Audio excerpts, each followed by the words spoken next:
Welcome to the Eagle Eye Podcast, the #1 show to bring you all things Club America in English, from tactical analysis Pelota para la banda izquierda. to player updates. We've got you covered on all the latest news on Las Águilas. Now, let's start the show. This is the Eagle Eye Podcast.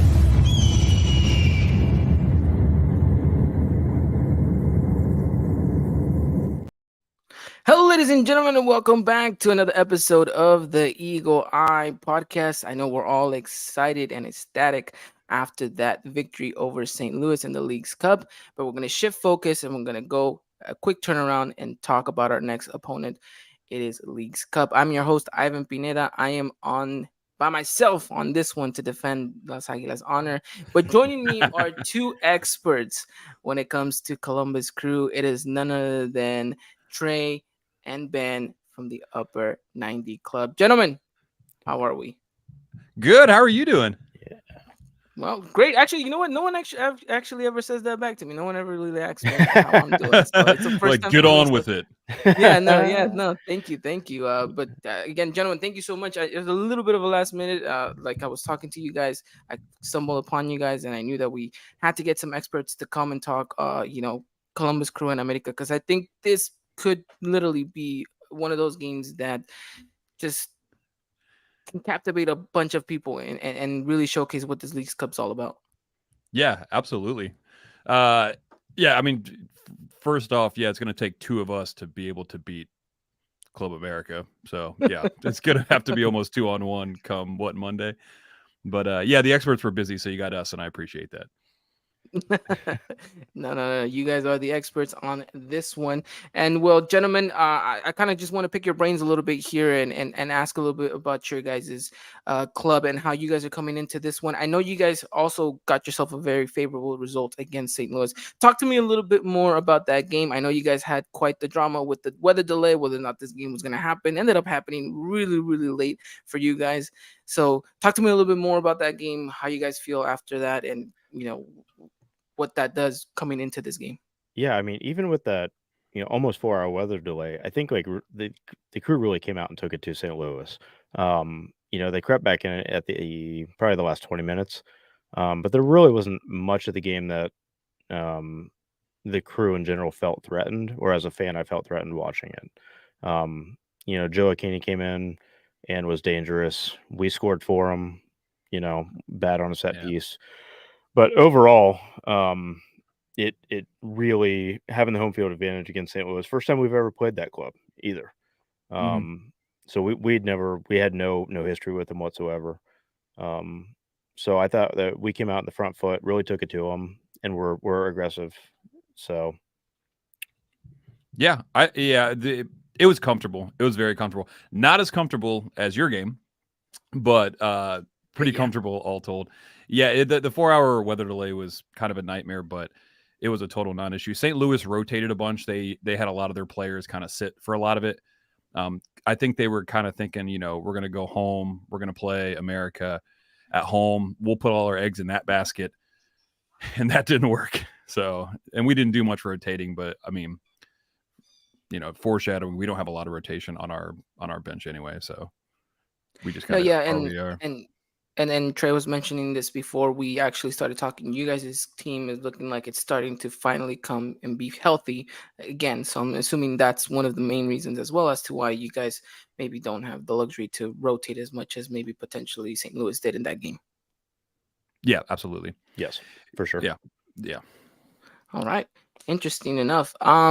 Well, as far as, your guys' season has gone. I know I'm seeing right here. You guys are sitting now in your guys' conference. How does this kind of season mash up if you guys have to put it all into one word so far? It's been a learning experiment. One word. Yeah. Oh, sorry. New. New. All right.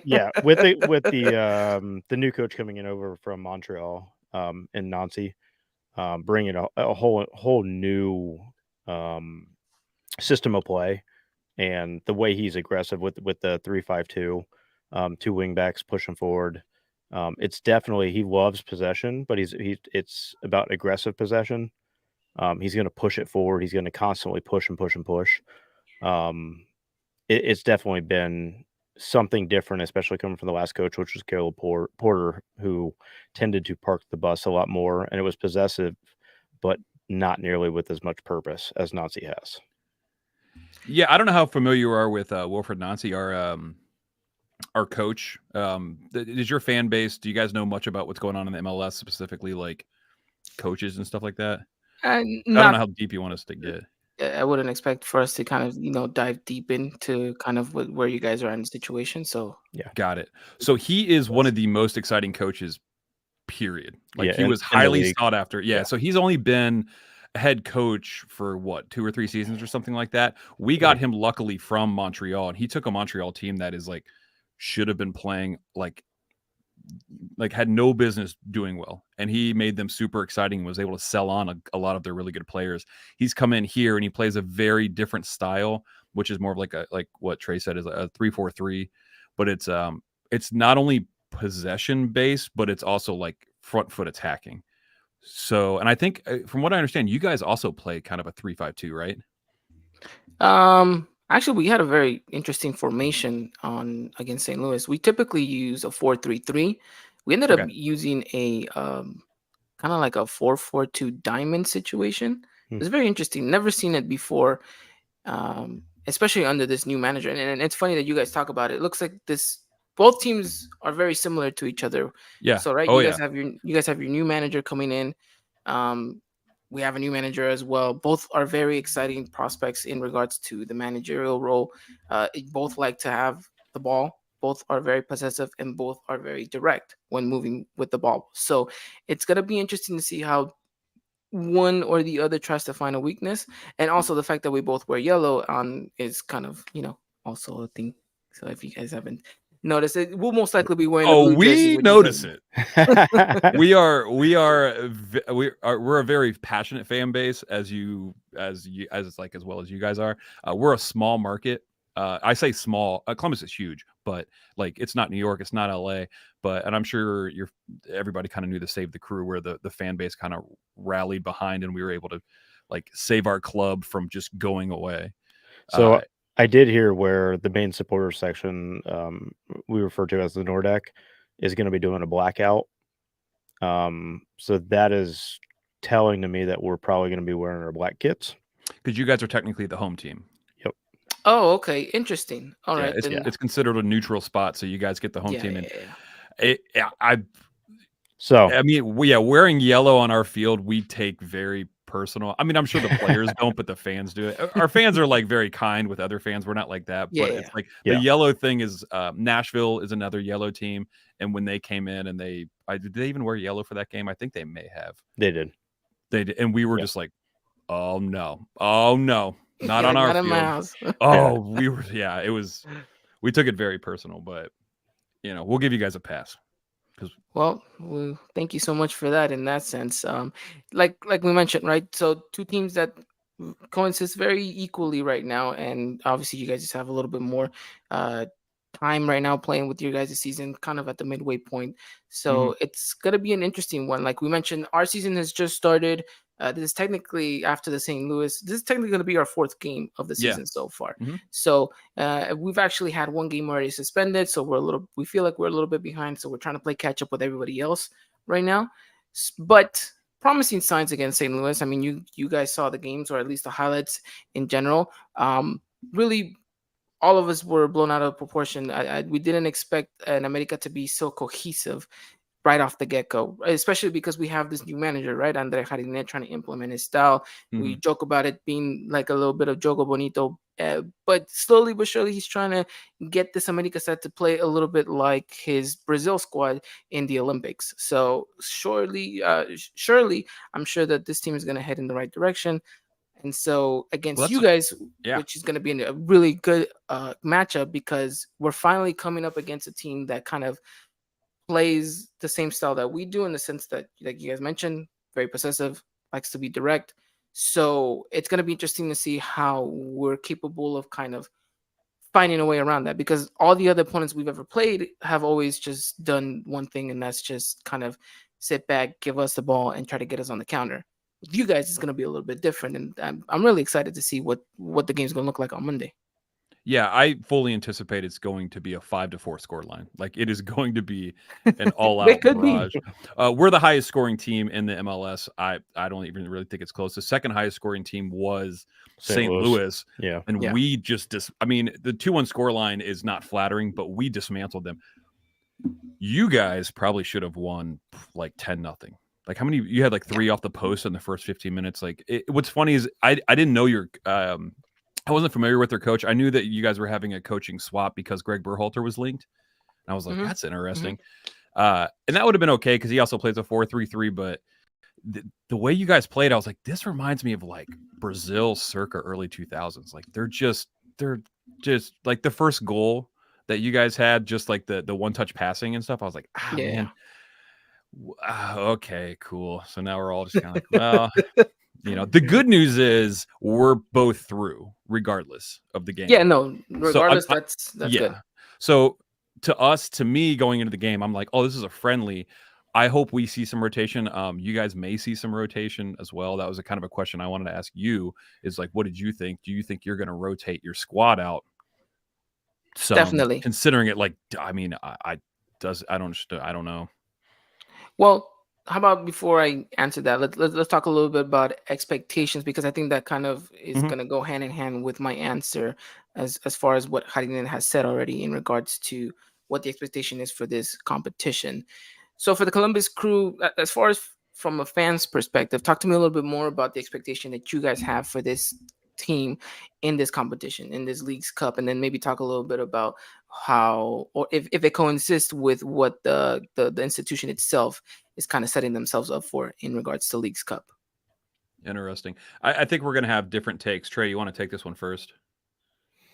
I think at this point, we're looking to advance as far as we can every single round, take it round by round, and then look at it as, if we can progress past this round, we're going to be looking, okay, we're happy with that. We're happy with that. We're happy with that.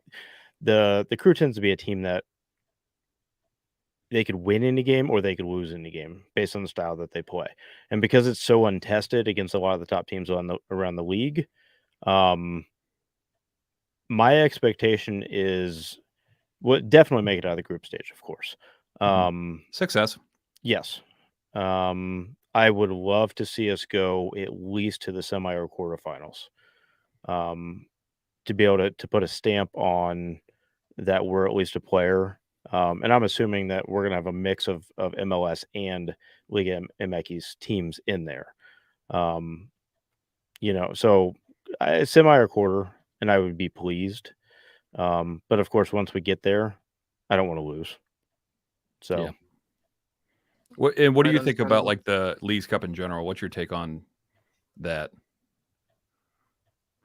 Me or Trey? Trey. That was your second part of your question, right? Oh, second part. I'm excited. I think it's a good competition. I think it's something that is concocted a little bit between the leagues and a little bit. I want to see it progress. I want to see a healthy, good competition between the two leagues that means something, when we're both playing at our best. I hate this come in for all-star games and everybody doesn't want to get injured. Nobody really plays and we can't really make a good comparison between the two leagues. I want to see, Club America. I want to see, just all the big teams come to the U.S. and play. I want to go to Mexico and play. I want to go to Monterrey. That would be fantastic. I want to go to Azteca. Those are the kind of things that are going to like develop on the North American continent better rivalries, better transfer markets, better valuations for our players. So that is what I'm hoping that the Leagues Cup can do. I'm just kind of holding my breath because many things have failed in the past in terms of trying to create cross-league tournaments. Yeah. kind of like we kind of had an issue with the Open Cup. Do you guys have something like that down there where you play like midweek against, like different lower level teams? Yeah, lower level teams. We used to. It was called Copa MX. Yeah. And then it got just completely kind of scratched off, and now it's just Liga MX completely. There's a lot of controversy towards that decision, but it is what it is. Yeah, totally.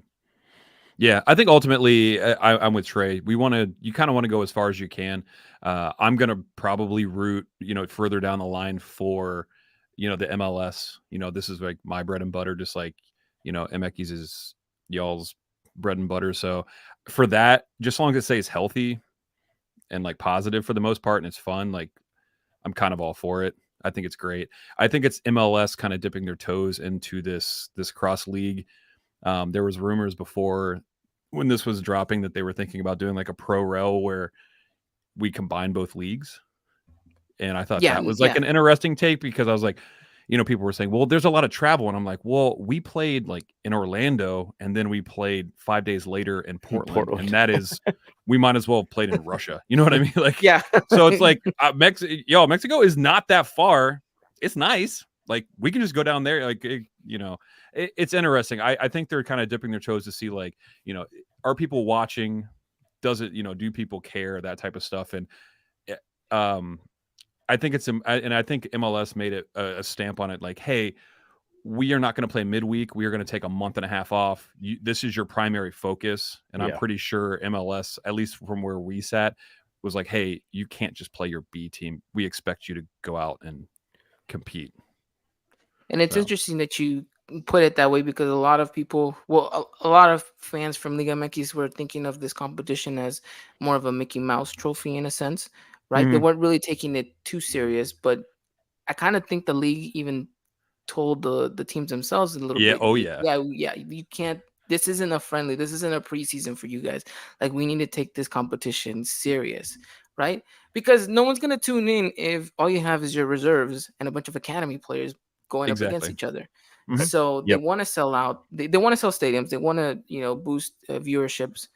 Helps that you have a certain Lionel Messi sign, right? So that helped them a lot. But also in regards to the other teams, like you want to put out and show out. And I think little by little, as the games have progressed, and as we sit here going into match day 3, now I think a lot more Liga MX fans are on board, and because MLS has maybe given Liga MX a little bit more of a sucker punch. That they're like, okay, go out there, perform, play, and a lot more attention is being kind of placed on this competition from Liga MX side. So now I think we're going to see a lot more of a higher intensity from each team, which is always a good thing. You always want competition. It brings out the best in both teams. So it's an interesting one. So I'm glad that you guys kind of are taking it kind of game by game. I feel like that's kind of where you guys are at in regards to kind of your expectations for Leagues Cup. Right, and progress as far as possible because you guys are a very rich soccer city in a sense. There's a lot of history in the Columbus Crew, so I'm sure that you guys want to be a part of this Leagues Cup and say, we're here to kind of raise our hand and say that we're still a very important team, not just in this league but in this region as well. Yeah, for sure. Columbus is always looked down as like everybody's little brother. We're called a small market team, even though we're really not that small of a city. But the soccer around Central Ohio and Ohio in general, I mean, look at, even Cincinnati coming up with their academy, players playing in the World Cup. Roosevelt for the U.S. is Cincinnati native. So it is good to see. We want to come out here. We want to compete. We want to play and go as far as we can. And we love seeing top level teams coming in. We want the best. We'd love to, if whatever team comes in here and we lose to them, we want to get beat by the A team. I don't want some, like you said, somebody not to take it seriously. I don't want to go spend my hard-earned money to watch not quite a, and not only that, there are so many Liga MX fans in Columbus and in the U.S. that like those teams kind of, I'm going to say it, like they owe it to come in here and play seriously, and not just parade around a team and say, be happy to see us. We want your A game. We want to come in, stomp us if you stomp us. If not, we'll take it to you, which would be fun. Of course. A perfect answer. That's what I love to hear. Yeah, I think ultimately we always wonder who's better, the MLS or, and the CCL thing just kind of, I don't really care about that. No, I mean, like I think it's nice, but like you said, Mickey Mouse Trophy, totally. But this is a little bit different because you have to earn it. Like they're taking it seriously. They're stopping the season, and it's literally like everybody kind of plays everybody, and the best of the best. It's like the World Cup of, how it's structured is. Yeah. So it's like, yeah, this is like going to be an ongoing thing where it's who's the best. I'm all for it. Yeah, no, of course it's going to be an interesting one nonetheless. And then, you guys mentioned exactly the expectation on your guys' end, and now the expectation coming into it for us is always you have to win, regardless of what competition you're in, regardless if it's a made-up trophy, regardless if the competition was just announced 24 hours ago. You're always expected to win. That is Club America. That is kind of the culture, and the players know that, and the manager especially knows that. So coming into this, the manager has said, I know the institution that I'm representing. I know I know kind of what is being asked of, regardless of whether you guys think it's serious or not. Like, we are Club America, so we need to go out there. We need to represent not only Mexico, but kind of demonstrate that we are the kings of CONCACAF. So it's been said, America needs to come out with a trophy, because if America does not win this competition, it is automatically looked upon as a failure from not only the fans' perspective, from the media in Mexico as well. Right? Yeah. We're coming into this competition with ruthless. Yeah, quote unquote, the most expensive squad in the CONCACAF region. So that in itself adds a little bit more of pressure to kind of showcase. We did so against St. Louis. Now it's taking that one step further and being able to produce against Columbus Crew, against a more established team, a team that's been in MLS for a while now, that has a culture and that has a fan base that can, really put you at unease at their home stadium. So it's going to be an interesting one. It's a fun one. But as far as expectations go for America, no matter where you go, no matter what happens, it's you got to win or it's a bust. So with that said, I do expect there to be some rotation coming into this one, only because we have secured our spot into the next round. You guys as well. Mm-hmm. But I don't expect Harina to kind of just throw all the youngsters out on the pitch, right? I think he's going to want to be smart and kind of give minutes to some of the players that are looking to try to snatch that starting 11 spot from somebody else, which is going to be an interesting kind of way to see as what formation he goes with. Is he going to stick to that 4-3-3? Is he going to go back to that 4-4-2 diamond? It'll be interesting enough to see. I do expect a couple of players to maybe get some game time that normally don't. I don't know if you guys remember a certain Brian Rodriguez from LAFC. He's most likely going to get minutes. I would expect him to be on the pitch to try to maybe redeem himself a little bit. I expect Sendejas to come in and try to win back that right winger spot from Leo Suarez. And maybe there might be a switch in goal, which I'm not too sure if there will be, but we might have Oscar Jimenez, which is our number 2 goalkeeper, come in and play this game, only to give him a little bit of minutes. But Malagon just barely came back from Gold Cup, so he hasn't really been involved with Club America that much. So that's where I'm most hesitant as to whether or not there's going to be rotation on that end. So you guys can expect maybe 3, max 4 rotations from that starting 11 against St. Louis.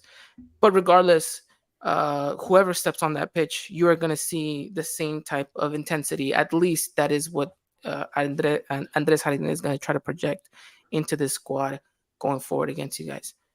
You've got the depth. Yeah, that you've got depth, and you've got guys fighting for positions, and you also have a new coach who's new to all these guys. So these guys are fighting for the coach to get that time. So that's scary. Yeah, I'm looking at your team, and I'm like, oh boy. When Zendejas comes off the bench, I'm like, okay, that's a thing. But yeah, for us, you may see a couple. I mean, the reality is we only have like 2 or 3 people we can switch around. We just got Julian Gressel, which is he's kind of a C team US player. He played in the Gold Cup with Zendejas.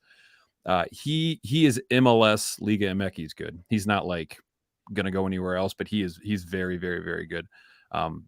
I kind of expect him to start. We also got a brand new left back. We play 3 in the back, so we have a new guy back there that looked pretty good. So I kind of hope that he starts, and that's kind of it. And you're probably going to get our standard top like 3, and probably the midfield is probably going to be the same. Yeah. Our top 3 is tough. Like, I'm not sure how familiar you are with like Cucho. I know you know Lucas from he was at Tigres, right? Tigres. Oh yeah. So he's come into this league, and I mean I know he fell out of favor at Tigres, but he has come in and just been absolutely almost unplayable at times. Like totally different player than what he was at Tigres, and yeah, and then we have Ramirez up top as well. Up top, yeah, and he's back from the Scottish League. So. Yeah, It's gonna be. This game is gonna be awesome. I promise you. This game is going to be, regardless of rotation. Yeah. Just the way you guys play, and the way we play. I don't know if we really played a team that is as good at doing what we do than you guys. Because like watching America play, I'm like, oh, these guys do what we do, and they do it really well, like unbelievably well. So I think it's it's gonna be super fun. It's you're gonna be fast. You're going to be watching a game where instead of sitting back and bunkering, we're going to try and hit you back. That's the biggest thing, is that like this Columbus Crew team is not a sit and bunker and counter type of team. Even if we're up, we don't bunker. They never, not so far, not any game this season that we've watched. That's not the coach's style. That's not what he wants to do. That's not in his philosophy. So you're going to constantly see little wrinkles in terms of like watching them. It'll be a really tactical game, but it should be a really offensive, aggressive game, which is fantastic for us, the fans. Yeah, I'm loving that. I love hearing that, because this is, like I mentioned, the true test for Hardin's side. We kind of always chucked upon like, okay, America can do it very well and look very well against these kind of lower tier sides. And no discredit to them. They put up on their fight, and sometimes they best us, like Juarez did in the first game against us. But it's going to be interesting, because we want to be able to know that this team is capable to go toe to toe with a team that's capable of playing the same style as us. And I remember, this brings me back to a little bit of what I can't remember exactly what player mentioned it, but he talked about Andrés Jardin's style. I think it was Miguel Ayun. He came out and said that this team is not as predictable as the last coach's team was, right? They're able to shift, they're able to change tactics, and whenever the opponent kind of goes toe to toe, they're able to kind of adapt. And I want to see that adaptation against you guys, and I want to see if we're capable of finding an answer to a problem that we've had for a while now, that we have just not been able to be consistent with. So yes, I think this is going to be one of those games where could potentially be that 5-3, 4-2 that we were talking about. So it'll be an interesting one, that's for sure. Yep. Yeah, it'll seem very open-ended at times. And I do want to kind of give a shout to all your fans who probably don't follow the MLS. I think, if I may, give Columbus Crew, watch them a couple times. Who was it that came on and said we were kind of a must-watch team because of the way Wilfried Nancy came out? He was talking about teams like Napoli and whatever, and he's like, and ironically, the Columbus Crew and the MLS, like, we are super fun, and I guarantee that game Monday will probably be this third match day thing. It will be the one that everybody's watching. Well, besides the Messi games, but yeah. No, well, no, Messi has no games in match day 3. Right? Because Inter Miami already played both of them. Yeah. So now all eyes so will we're be on golden. Right. We'll have everybody. So no excuses, guys. Tune in. Get your Apple TV subscriptions going. Yeah. Okay. And you know what? I know I was trying to look back. I don't think our clubs have ever crossed paths necessarily on the pitch. But it's not to say that there isn't something that ties us together. You guys had a very good player on your guys' end that actually ended up being a flop for us prior to his career. A certain Federico Higuain. Oh. Wow. Was he there before or after? Yes, he was there before. Yeah. He was there in 2008. Why did I not know that? Interesting. Hey, what same thing? I think a lot of these players do best in certain systems, and if they're taken out of those systems and put in or expected to do different things, then they just don't flourish. I think Higuain is one, because I've seen him go, because he went to like, where do you go, Miami and stuff, Yeah. and it just Yeah, he went to wasn't it Miami. just wasn't the same. And same thing with Lucas Illarán. Like, he is phenomenal, but I saw him play with like Armenia, where he plays out wide, and then in the MLS All-Star game, and it's like he's not even, I wouldn't even rate him. But then he comes and plays this like whatever number 10, and he's phenomenal. So Yeah. Yeah. And Federico is definitely considered a club legend around Columbus. yes, The way he came in and just took over the team, the league, everything, and free kicks. Just he was that Argentinian playmaker. He was able to do Argentinian it. 10, same thing Yeah. as Lucas. Yeah. You know what I mean? I could see why he wouldn't translate well to probably a more aggressive Liga MX league at that time.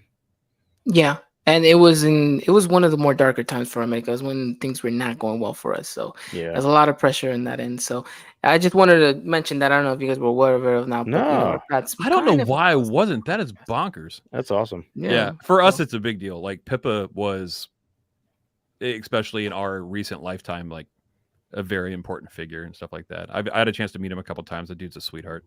His whole family. Awesome. Mhm. Awesome. I know it. Whenever I saw him, casually play with the Columbus Crew, or I seen him, highlights here and there, I was like, wow, he's doing things we always wanted him to do in America, just never could. Yeah.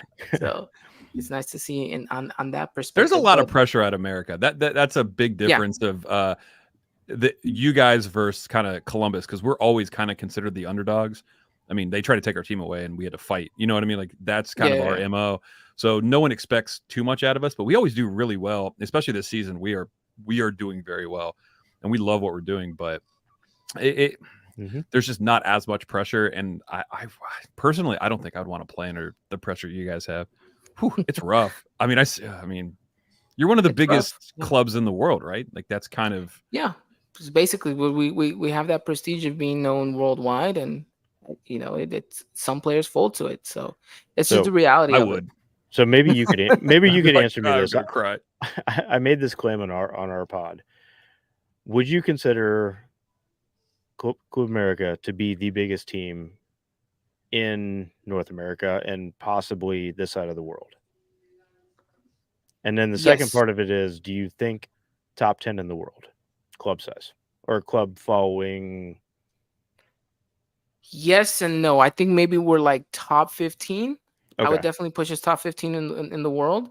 But I definitely think that there's a lot of culture, a lot of richness, a lot of history in this team, not just in Liga MX, but in the region of CONCACAF as a whole.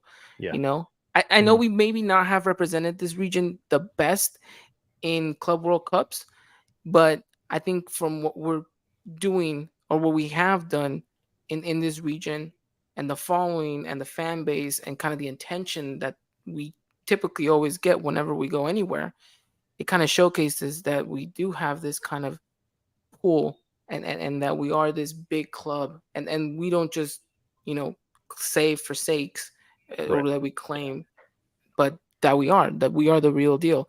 And I mean, you just go to any Club America game, and you'll see why that is the case, right? Because whether we travel to Columbus, whether we travel to Minnesota, you're always going to have a fan base, right? And Yeah. you might not think it's huge, but we travel in big numbers, and you'd be so crazy to think that everyone was there, when in reality, you have people flying in from Chicago, you have people flying in from LA, from Mexico, from all regions of the world. There is, I would dare to say that there is a Club America fan in every corner, or at least in most pockets of the United States. And I think 100%. that in itself, plus what we have already in Mexico, showcases that, and I'm sure there's some in El Salvador, and I'm sure that there's some in Colombia, and just Sure. all across the region.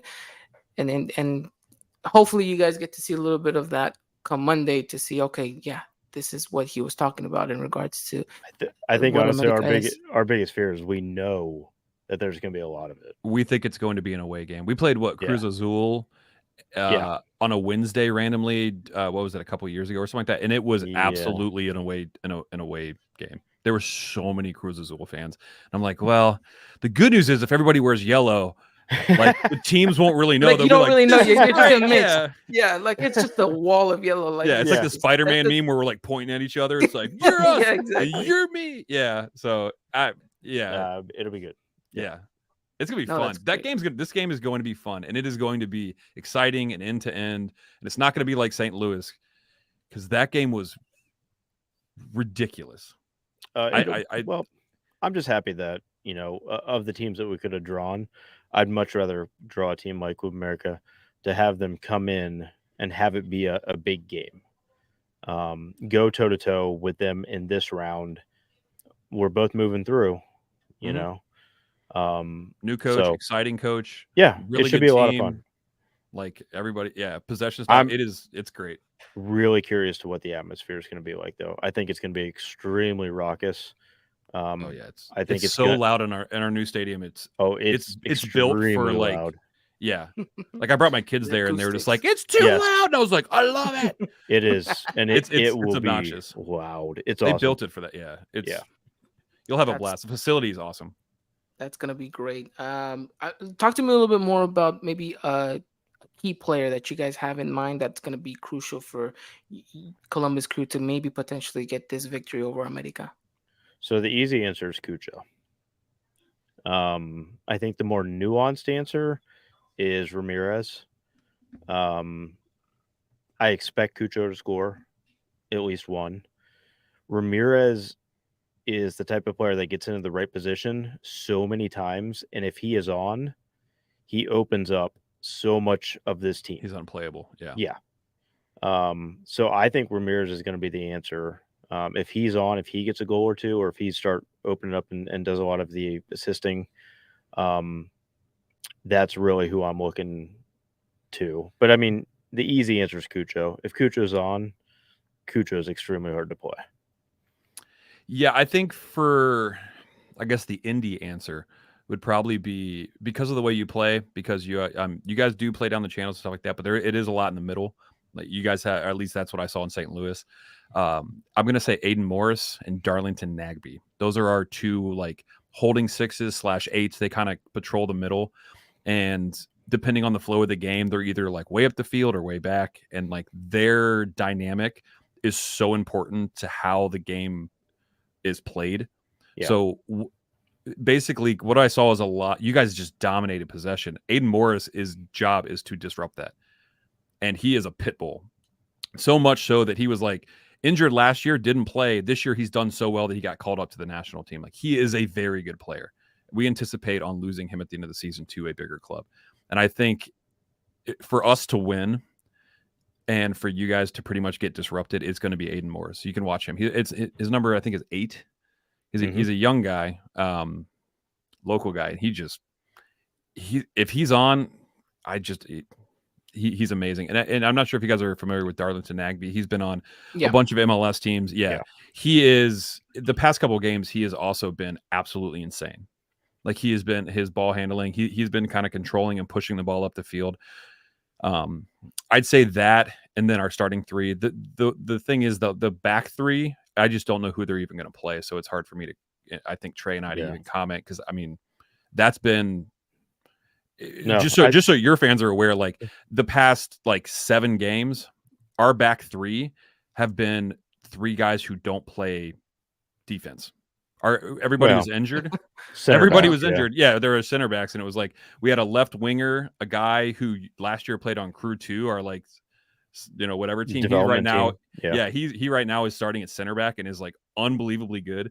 But also he plays like a number 8, and for some reason he's it's like so. Yeah, we have 3 guys in the back that aren't center back, so it's like, and they've done really well, but I'm, just waiting for that shoe to drop.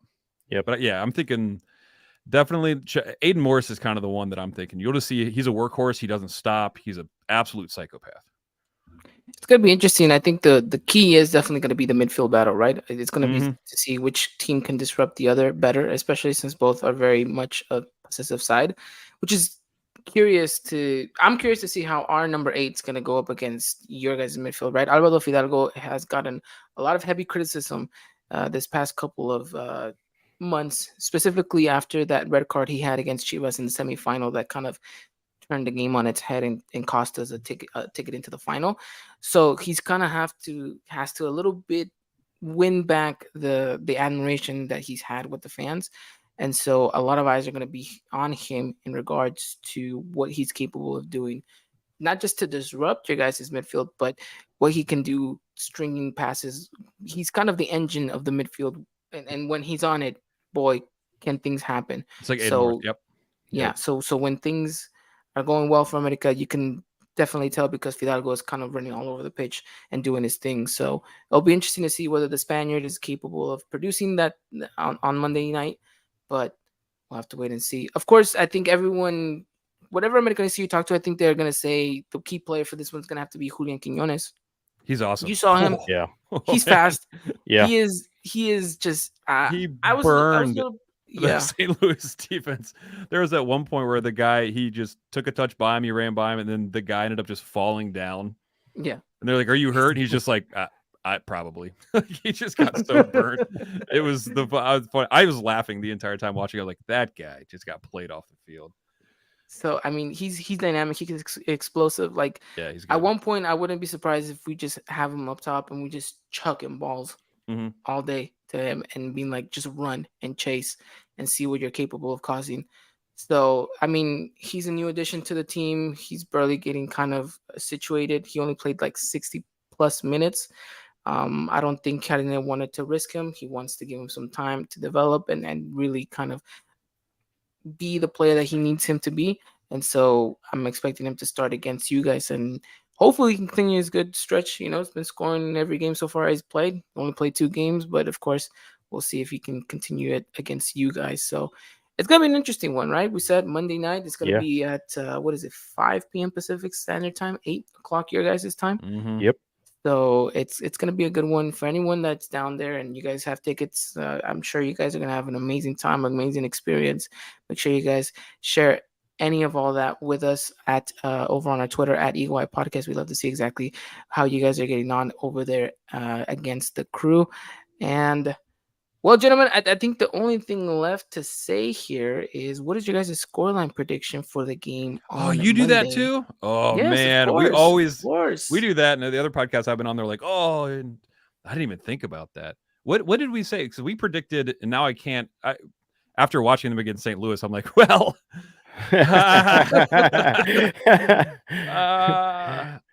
Trey, you do this one first. Let me see if I can bring up what we had predicted previously. Just give me about 2 seconds. I'm gonna say No, yeah, of 2-2. You did and- say 2-2. Oh, I and I said said- 2-2 like previously. Yes, and I Oh, said sweet. 2-1. Double for down. him. I said 2-1, but after watching part of that St. Louis game and the highlights, I'm going to say 3-2 because I think it's going to be higher scoring than what I originally thought. Yeah, MLS is typically And that's 3-2 home team Crew. heavy. Sorry. Like a lot of the MLS teams, their records at home always like dwarf away stuff. So like anytime we're at home, we always, kind of feel like we're the favorite. It's bizarre that St. Louis, the best team in the West, you guys just made look like I mean, they played very bad, but We made him look like a first-year MLS side. Yep. and you're just like, hi, we're Brazil now. It's like, okay, cool, great, sweet. Yeah, literally. I mean, Yeah. okay, It was we'll fun. see.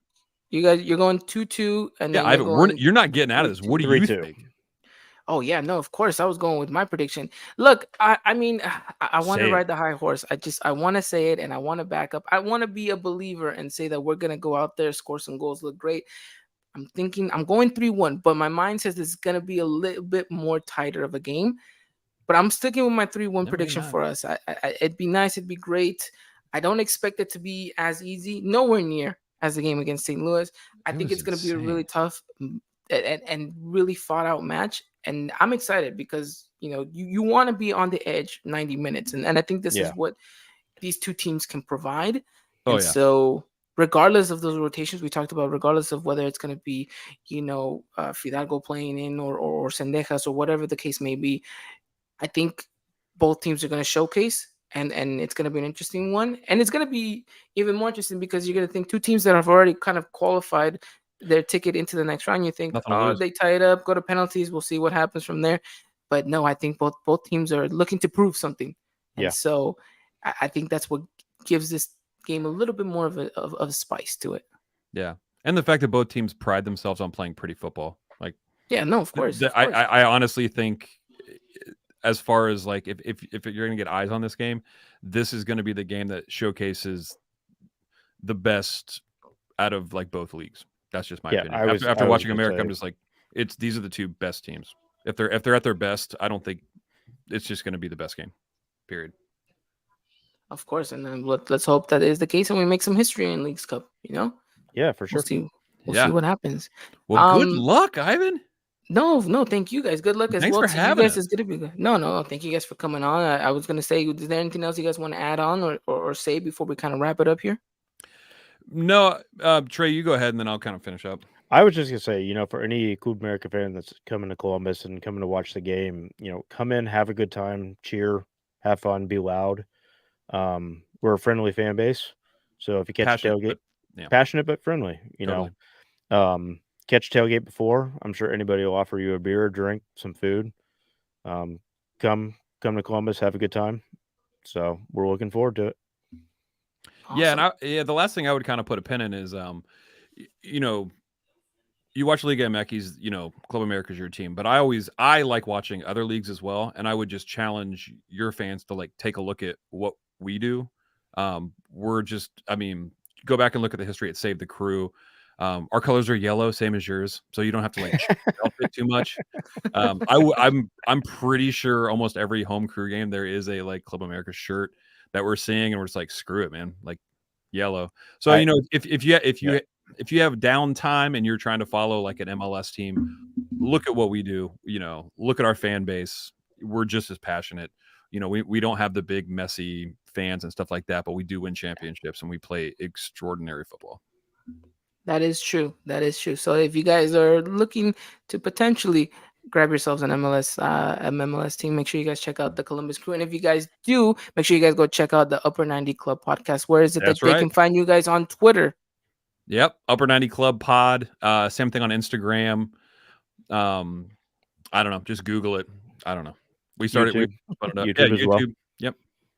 Yep. Alrighty. Yeah, I didn't realize this was gonna be video, so like Ivan told me, and I had to get my hair and makeup, and I had to put a shirt on. It was a whole thing, but no, trust me, I run late too sometimes with hair and makeup. So, and plus, whenever you have a child, thank you guys as well. Yeah.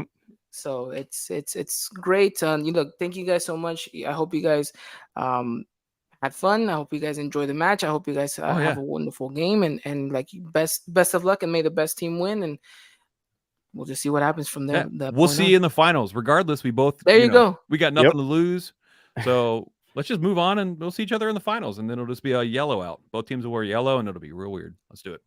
Exactly. I would love to see that. Exactly. All righty then. Well, thank you guys so much. We'll be back next week to talk all things Club American English on the Eagle Eye podcast. As always, thank you so much to our guests. Thank you so much to our listeners. And thank you so much to everyone that's helped make this a reality for us. All right. Without further ado, you guys take care. Have a wonderful time. And as always, Arriba America. Good night. Ladies and gentlemen, this was another production of the Eagle Eye Podcast.